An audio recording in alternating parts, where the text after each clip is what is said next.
Isang mapagpalang araw po sa ating lahat. Magandang araw at gabi po dyan sa mga silent viewers at mga solid supporters. Nagalak shoutout po at kamusta po kayo?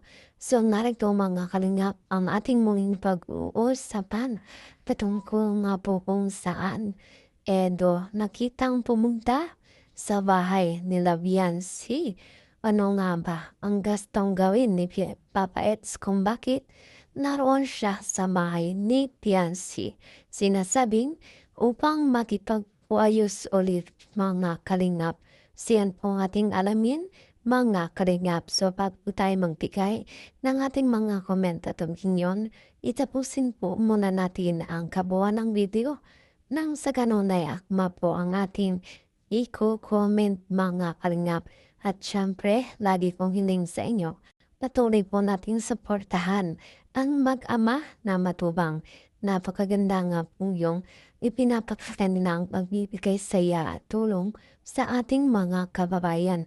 At ganun rin, patuloy po nating suportahan ang kanilang may bahay. Walang iba kundi sina Ate Edna Vlogs at Chakita Fia. Wag sana tayong magsasawang sumuporta mga kalingap. Sa ating muling pagpapalik, narito ang ating pag-uusapan at ating bibigyan ng reaksyon.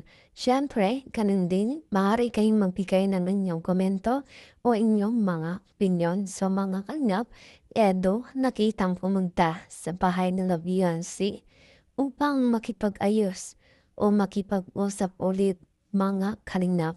Sa ito nga ba ay totoo?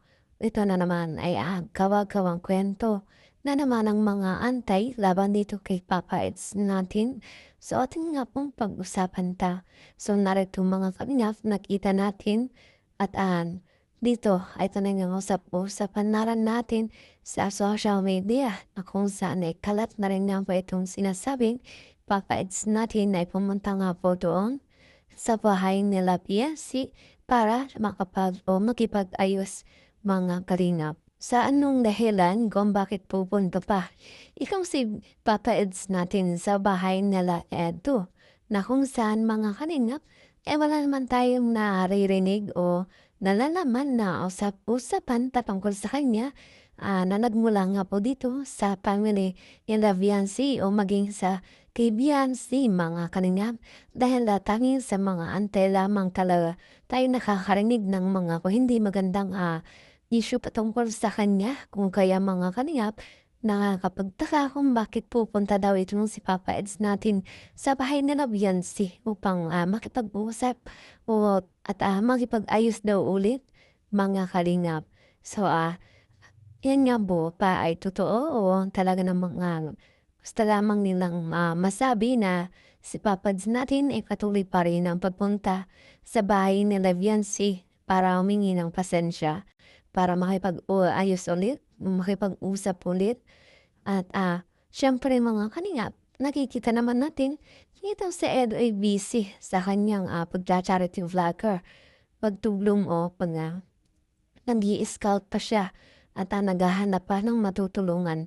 Kung kaya hindi natin maisip kung bibigyan ng panahon ito ni Edo na kung saan pupunta sa bahay na Viancy na kung saan ay makipag-ayos muli.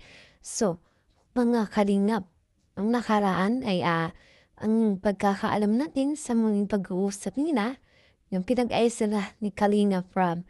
At doon nga po ay okay na sila, mga kalingap, kumbagay wala ng problema at nagkaayos na. Kumbagay tan si Beyonce natin, nalinawan natin sa lahat at nagkapasensyahan na nga po ang bawat side.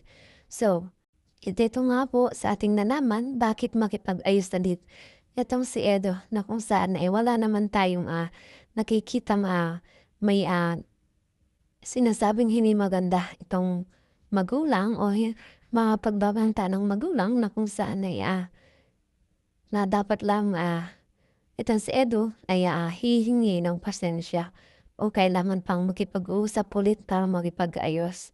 So, kung alam naman ni Papa Eds na wala siyang ginagawa na masama, at hanggang ngayon, talaga namang itong mga anti-kalingap lang naman ang gumagawa ng issue, ang lumalabas ng issue for fake news dito na kung saan kung ano-ano pa nga po o may dagdag na naman na kung ano-ano daw ang ginagawa ni Edo dito kay Viancy na kung saan dito nga po ay itong si Edo ay indihin natin ditong si Viancy sa kanilang bahay dahil lamang daw itong si Viancy ay hindi pumayag na makipag-date dito kay Edo.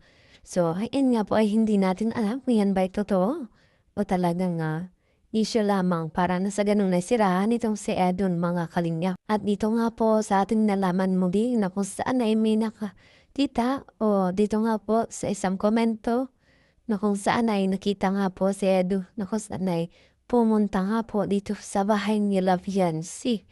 So, ano nga ba ang nangyari kung sakaling pupunta si Edu sa bahay ni Viancy? So, welcome pa kaya ito sa Edu ng mga kalingap?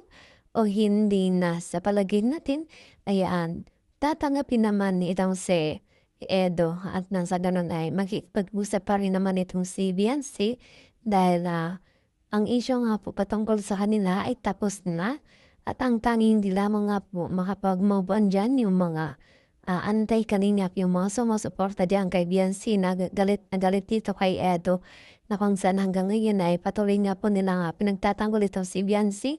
Subalit itong si Papa Eds natin tahimik lamang nga po sa mga pinambabato nilang hindi maganda dito kay Edo. Siguro mga kalingap, okay naman itong si Edo at si Viancy.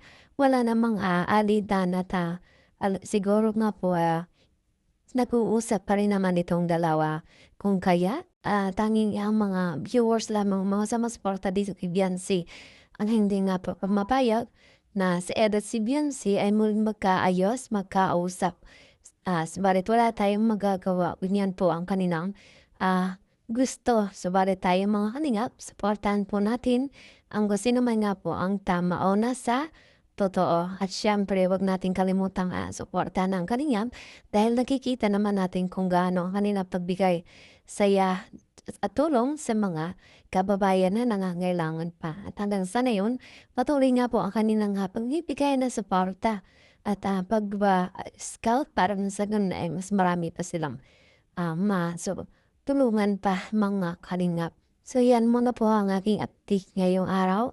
Maraming pasalamat po sa inyong patuloy na panonood sa pagsuporta sa aking mga ina-upload na video.